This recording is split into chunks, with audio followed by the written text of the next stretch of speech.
පසුගේ වසරේදී ලංකාවේ පල්ලගල ජාත්තන්තර ක්‍රඩාංගනයේ පැවති legend leak තරංගාවලියකදී ශ්‍රී ලංකා කණ්ඩෑම හිටපු ආරම්භක පිතිකරු වත්මාන් ක්‍රිකට් සභාපති පුල් තරංගට තරඟ පාවාදීමකට යෝජනා කළ ඉන්දියාවේ කණ්ඩෑම් හිමිකරුවෙක් වන යෝගී පටෙල්ට වසර 4ක බරපතල වැඩසහිත සිරිදනුවමක් සහ ලක්ෂ 850ක දඩයක් සහ පැමිණිලිකාර උපුල් තරංගට රුපියල් ලක්ෂ 20ක වන්දියක් ගෙවන ලෙසට අද දිනේදී මයිස්ත්‍රාත් තුමා විසින් නියෝග කරලා තිබෙනවා.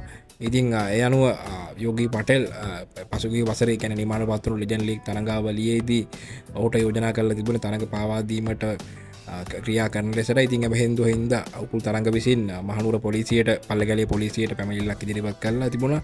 ඉතින් ඒ අනුව තමයි යෝගී පටෙල්ව තරංගුවට අරගෙන නඩු විභාගයක් පැවැත්වුණේ. ඉතින් එහි අවසන් තීන්දුව විදිහට තමයි වසර 4ක බරපතල වැඩසහිත සිරදනුවමක් සහ ලක්ෂ 850ක දඩයක් මෙම උපුල් තරංගට ලක්ෂ 20ක වන්දියක් ගෙවන ලෙසට නියෝග කරලා තිබෙන්නේ.